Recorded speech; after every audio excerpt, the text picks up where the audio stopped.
پچھلے مہینے کی نشست میں ہم نے نیت کے متعلق گفتگو کی تھی کہ اللہ تعالیٰ نے عمل پہ اجر نہیں رکھا، اللہ تعالیٰ اجر نیت پہ توڑتا ہے۔ تو اس پہ سیر حاصل گفتگو ہو گئی تھی کہ ابھی آپ نے نماز پڑھی ہے، بہت اچھا عمل ہے، لیکن اس کے اجر کا جو فیصلہ ہے وہ نیت پہ ہوگا۔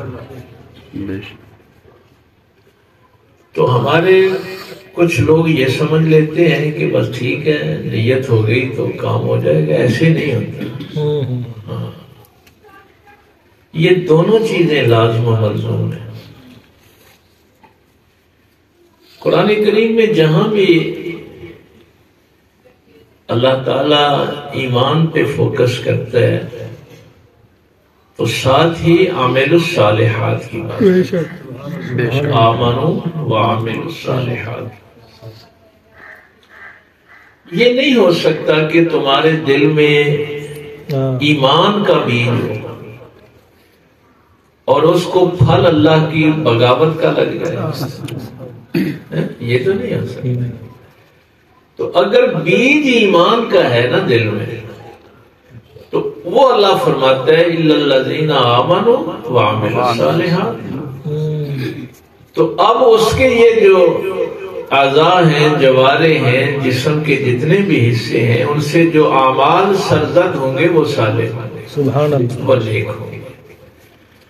اور اگر آپ کے یہ جسم سے اعمال صالحہ سرزد نہیں ہو رہے، اس کا مطلب ہے کہ دل میں بیج ایمان کا نہیں تھا، اس میں کہیں نفاق، کہیں کفر شرک کا، کہیں ریاکاری کا، نیت کی بربادی کا معاملہ جو ہے وہ ہو گیا ہے۔ ایک تو میں نے آپ سے عرض کیا تھا کہ مثلا عمل چھوٹے سے چھوٹا ہو، بڑے سے بڑا ہو، وہ نیت پہ ہی اللہ اس کا اجر دے گا، اور اس کی وجہ میں نے آپ کو بتائی تھی، چلو پھر میں دوہرا دیتا ہوں کہ عمل جتنا جی چاہے آپ اچھا کر رہے ہیں وہ خالص نہیں ہو سکتا، اس میں کمی رہ جاتی ہے، لیکن نیت جو ہے وہ خالص ہو سکتی ہے، نیت ملاوٹ کے بغیر ہو سکتی۔ اگر اللہ عمل پہ اجر رکھتا تو سارا نہیں ملنا تھا، نیت میں اجر اس لیے رکھا ہے تاکہ اس کو 100/100 نمبر دے دیں۔ سبحان اللہ، سبحان اللہ، سبحان اللہ۔ بھئی نماز آپ جتنی جی چاہے اچھی پڑھیں، کبھی ادھر ادھر خیال چلا جائے گا، عمل کوئی بھی خالص نہیں ہوتا، اس میں کمی رہ جاتی ہے، لیکن نیت خالص ہو سکتی ہے بغیر ریاکاری کے، بغیر کسی اور ملاوٹ کے۔ تو اس لیے اس کی ایک وجہ جو ہے وہ یہ بھی لکھی گئی ہے کہ اللہ چونکہ تمہیں زیادہ اجر دینا چاہتا تھا، اس نے نیت میں رکھ دیا۔ سبحان اللہ۔ اب نیت جو ہے نا اس کے 2 درجے ہیں۔ میں نے کہا کہ وہ چونکہ پچھلے ہمارے ختم شریف پہ بات ایک آدھ رہ گئی تھی۔ ایک یہ ہے کہ آپ جب مثلا اپنے گھر سے چلے ہیں تو نیت اللہ کی رضا کہ ہم جائیں گے وہاں پہ اللہ رسول کی بات سنیں گے، اس پہ عمل کریں گے، تو یہ سفر آپ نے اللہ کی رضا کے لیے کیا۔ کھانا پکایا ہے تو اللہ کی رضا کے لیے، کھلائیں گے تو اللہ کی رضا کے لیے، نیت خالص ہر کام ہے۔ ایک نیت ہے جو آپ پوری زندگی کی کرتے ہیں، یہ اصل میں یہاں پہ آگے کنفیوژن پیدا ہو جاتا ہے۔ ایک نیت ہے جو عمل سے پہلے ہوتی ہے، ایک نیت ہے جو پوری زندگی کی ہوتی ہے۔ وہ جو میں نے آپ سے ایک دفعہ سوال کیا تھا نا کہ کسی کو یاد ہے کہ آپ مسلمان کب ہوئے تھے، وہ دن یاد کرو جب آپ مسلمان ہوئے تھے، جس دن آپ نے یہ فیصلہ کیا تھا کہ میرے اس جسم پہ میرے اللہ کا حکم چلے گا، چونکہ اس جسم کا خالق اللہ ہے، پیدا کرنے والا اللہ ہے، تو اس معرفت کے ساتھ جس دن آپ نے اللہ سے عہد کیا تھا کہ مولا کریم یہ جسم جو ہے اس کا اصل مالک تو ہے، اس پہ اب تیرا حکم چلے گا، اس دن میں نے اپنی سوچ اللہ کے سامنے جھکا دی تھی، میں مسلمان ہوا۔ یہ جو آپ بیعت ہوتے ہیں نا، یہ بھی اسی لیے ہوتے ہیں۔ اس دن آپ اپنے اللہ سے تجدید عہد کرتے ہیں، پچھلے گناہوں سے معافی مانگ کے کہ مولا آئندہ میری زندگی تیرے لیے گزرے۔ اس کی وجہ قرآن کریم یہ بیان فرماتا ہے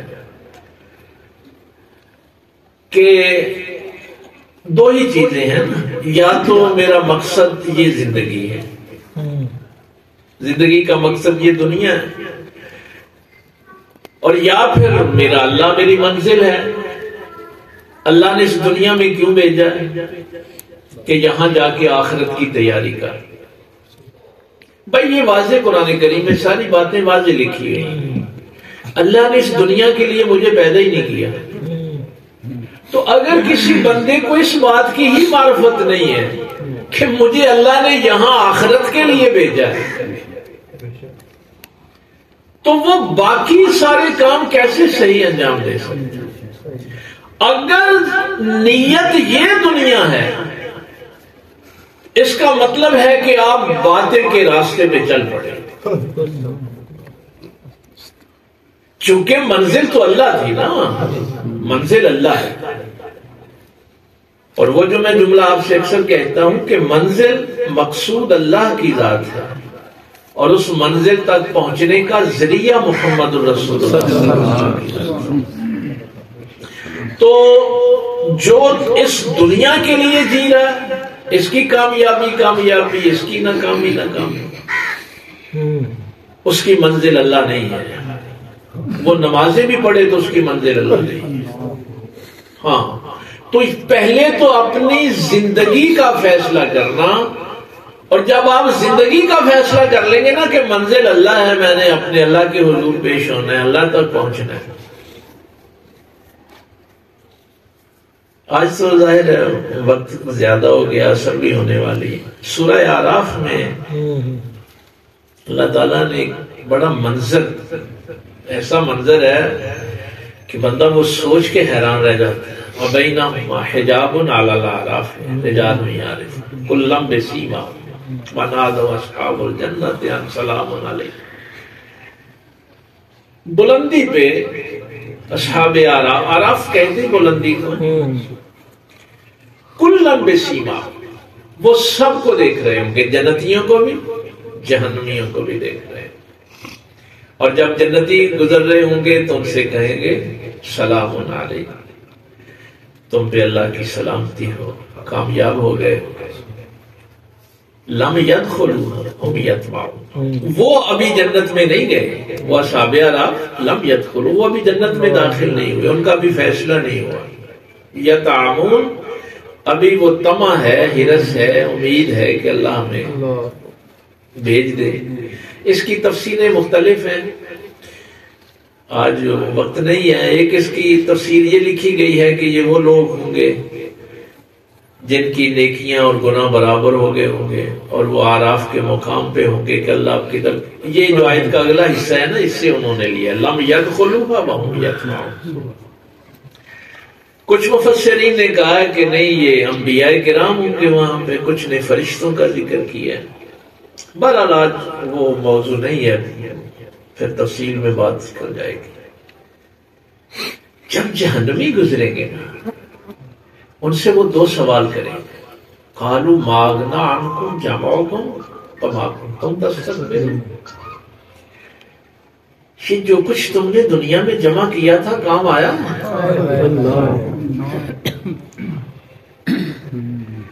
دنیا کے لیے زندگی گزار کے آئے ہو، ما اغنى عنكم جمعكم، جو جمع کیا تھا کوئی کام آئی یا چیز؟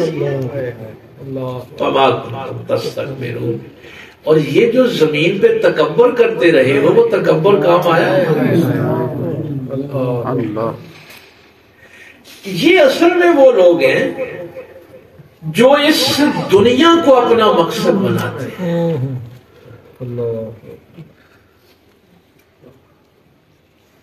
اللہ نے مجھے اس دنیا کے لیے بھیجا ہی نہیں. پیدا کرنے والے نے جب بتا دیا ہے کہ تجھے اس دنیا کے لیے نہیں بنایا.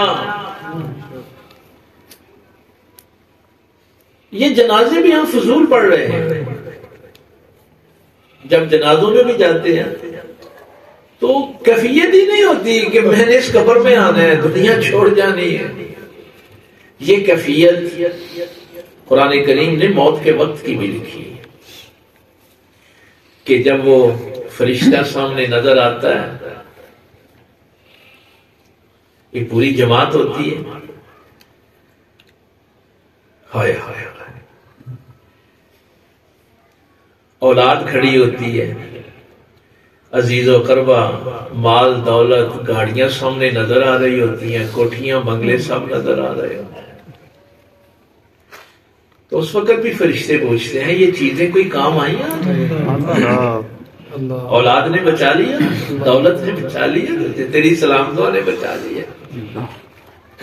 ترجعونہا ان کنتم صادقین حتی اذا بلغت الحلقوم, ہم روح کھینچ کے حلق تک لے آئے. وانتم حینئذ تنظرون, تم پاس کھڑے دیکھ رہے ہیں. کیا بے بسی ہے. قرآن کریم کیا منظر پیش کر رہا ہے کہ تم اولاد کو طاقت سمجھتے تھے, دولت کو طاقت, اسلام کو, وہ سارے تیرے ارد گرد کھڑے دیکھ رہے ہیں ہم, اور ہم روح کھینچ کے یہاں الگ تک لے آئے. نحن اقرب الیہ ولکن لا تبصرون, ہم بھی وہی ہیں لیکن ہم تمہیں نظر نہیں آتے. اب تم بھی وہی ہو اور ہم بھی وہی ہیں. اور اللہ فرماتا ہے ترجعونہا ان کنتم صادقین. اب ہم اس کو کھینچنے لگے ہیں روح کو, تمہارے اندر طاقت ہے تو واپس جسم میں لے لو. ترجعونہا, لوٹا دو اس کو. اس دنیا کے لیے زندگی گزاری تھی, جب کہا تھا تجھے اس دنیا کے لیے پیدا ہی نہیں کیا.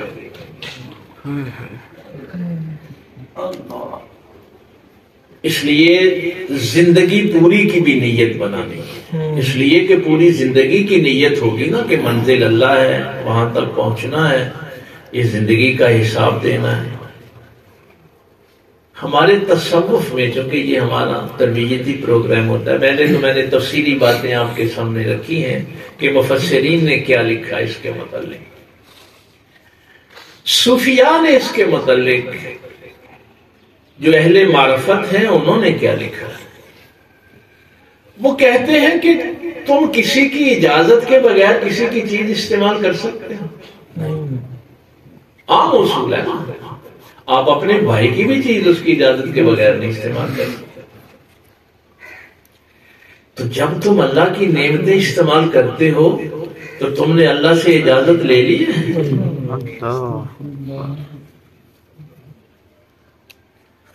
جب نعمتیں استعمال کرتے ہو اللہ کی تو اللہ سے اجازت لے کے کر رہے ہیں. یہ بھی قرآن کریم کا ہی موضوع ہے, پھر کبھی موقع ملا تو تفصیلاً اس پہ بات کروں گا. دنیا اس شخص پہ استعمال کرنی حرام ہے جس کو اللہ کی معرفت نہیں ہے. یہ اتنا بڑا جرم ہے. اتنی تو معرفت ہو کہ اللہ میرا خالق ہے, میرا پیدا کرنے والا ہے, میرا رازق ہے, میری منزل میرا اللہ ہے. جب یہ معرفت آپ کو حاصل ہوتی ہے تو تب اس کی نعمتیں تم پہ حلال ہوتی ہیں. کیا بات. یہ معرفت اس لیے ضروری ہے, پیدا اس لیے کیا ہے کہ تم اللہ کی معرفت حاصل کرو. اور اگر اللہ کی معرفت نہیں حاصل کی تو زندگی بے مقصد گزر گئی.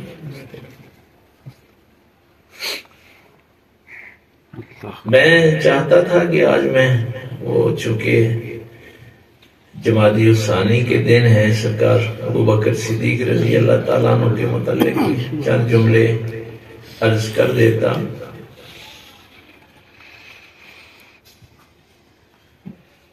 دیکھیے ان ہستیوں کا اللہ تعالیٰ نے ذکر جو ہے نا قرآن کریم میں بار بار اس لیے کیا ہے، بس یہ آیت جو ہے نا یہ چونکہ تمام کے لیے ہے، والسابقون الاولون من المہاجرین والانصار والذین اتبعوہم بإحسان رضی اللہ عنہم ورضوا عنہ، تو منزل یہ ہے کہ اللہ کی رضا مل جائے، اللہ راضی ہو جائے۔ یہ نماز اللہ نے دو چیزیں نماز کے اندر ہیں تو تین، لیکن دو بنیادی طور پر، ایک یہ تکبیر تحریمہ پہلا فرض اور ایک سجدہ،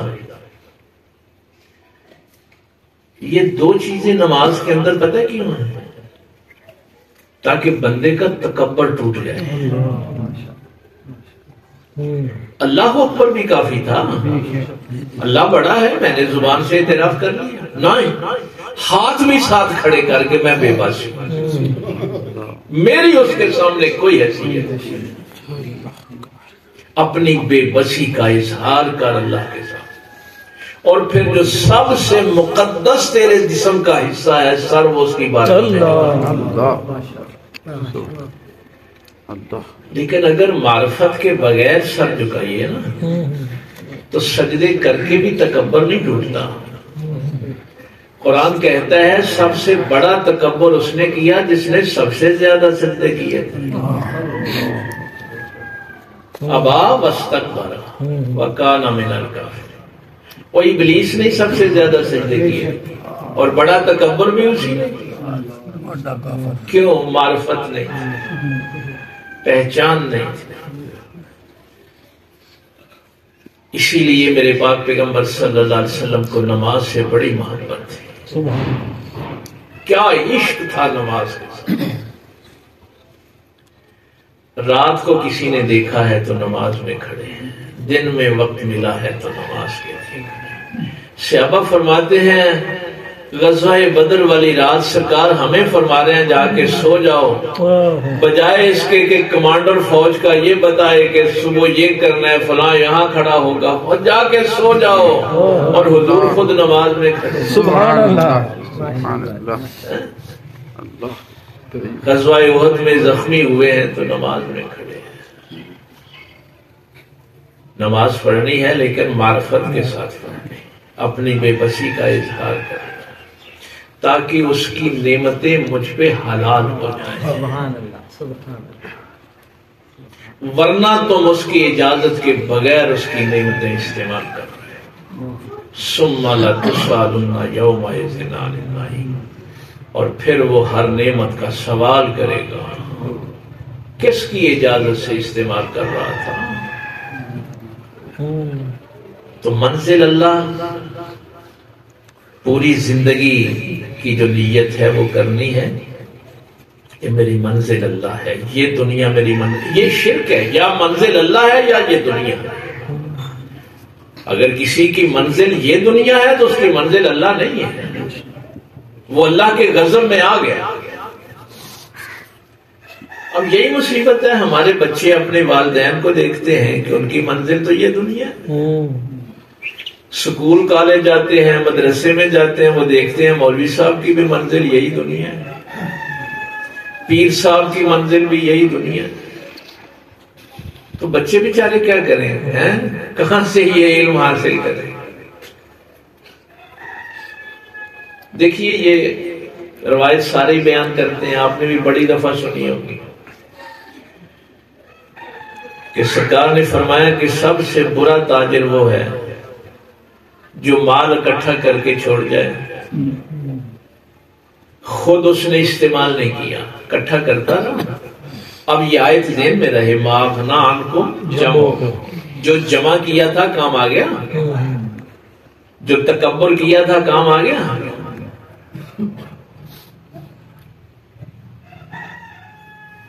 کہ استعمال اس کے پیچھے جو وارث ہیں وہ کر رہے ہیں، وہ قبر میں چلا گیا۔ اب یہ جو وارث ہیں اگر اس کو غلط استعمال کر رہے ہیں شراب میں، بدکاری میں، عیاشی میں، حساب قبر میں وہ دے رہا ہے۔ ایک تو کو کاٹے والا بندہ ہو سکتا ہے کہ جس کا مال اور استعمال کرے، حساب اسے دینا پڑے گا، اس سے برا تاجر کا۔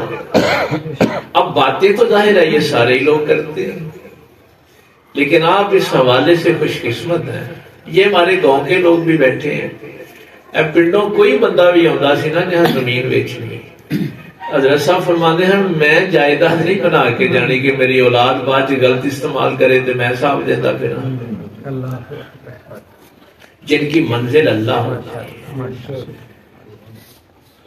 ہمارے اپنے رشتہ داروں میں ہمارے سگے ماموں نے بڑی زمین بیچی، نہیں خریدی، دنیا نہیں بنائی، اس لیے کہ اللہ نے ہمیں دنیا کے لیے پیدا ہی نہیں کیا۔ اور یہ ہے وہ صحابہ جہاں میں آپ کو لانا چاہتا تھا۔ اخرجوا من دیارہم، قرآن کہتا ہے ان کی اتباع کرو گے تو اللہ راضی ہو جائے گا۔ والذین اتبعوہم بإحسان، اب نیکی کے کام میں تم نے اتباع کرنی ہے مہاجرین اور انصار کی۔ کیوں؟ اخرجوا من دیارہم، ان کو ان کے گھروں سے نکال دیا گیا۔ وَأُوذُوا فِي سَبِيلِي، میری راہ میں ان کو تکلیف دی گئی۔ وَقَاتَلُوا وَقُتِلُوا، قتل ہوئے بھی اور قتل کیے بھی۔ یہ سب کچھ کیوں کیا؟ کوئی اپنا گھر چھوڑتا ہے؟ اپنے کاروبار چھوڑتا ہے؟ بے یار و مددگار ہو کے مکہ چھوڑ دیا، فرمایا نیکی میں آپ ان کی اتباع کریں۔ اقبال نے کہا تھا شہادت ہے مطلوب و مقصود مومن، نہ مال غنیمت نہ کشور کشائی، جب منزل اللہ کی ذات ہو زندگی آسان ہو جاتی ہے، اطمینان قلب نصیب ہوتا ہے۔ ہاں یہ بہت بڑی نعمت ہے۔ تو یہ وہ ہستیاں ہیں جن کے متعلق اب قرآن نے کہا کہ اتباع کرنی ہے تو ان کی کرو، جنہوں نے منزل اور مقصود اللہ کو بنایا۔ اور یہ بات سارے نیک اعمال کر کے، اللہ کی معرفت حاصل کر کے، حضرت عثمان بن مظعون رضی اللہ تعالیٰ عنہ مکے میں ہی مسلمان ہو گئے تھے، کروڑ پتی تھے اس دور میں، بہت بڑا سرمایہ تھا ان کے پاس، اور مدینے میں آ کے پھر انتہائی غربت کی زندگی، سب کچھ اللہ کی راہ میں خرچ کر دیا، زمین پہ ہی ایسے سو جاتے تھے۔ تو جب ان کا وصال ہوا تو صحابہ نے کہا کہ یہ تو سیدھا جنتی آدمی ہے، لیکن میرے پیغمبر کی رہنمائی دیکھیں کیا ہے۔ سرکار نے فرمایا میں نے بھی عثمان کی زندگی میں خیر کی سوا کچھ نہیں پایا، میں نے بھی زندگی میں صرف خیر ہی دیکھی ہے، لیکن جہاں تک مغفرت کا معاملہ ہے اللہ کی رحمت پہ امید ہے کہ اللہ کبھی تکبر نہ آئے۔ وہ جو میں نے کہا نا کہ سجدہ تکبر کی طرف لے جائے تو وہ بھی جہنم میں لے جائے، یعنی اس ہستی کے متعلق بھی فرمایا کہ جہاں تک بخشش کی امید ہے وہ اللہ کی رحمت ہے۔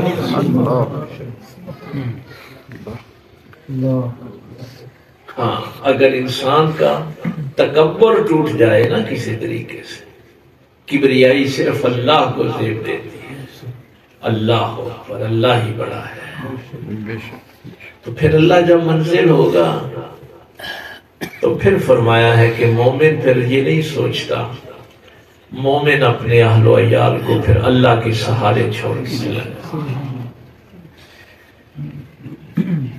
اللہ تعالیٰ عمل کی توفیق دے۔ آخر دعوانا الحمدللہ۔ نہیں صاحب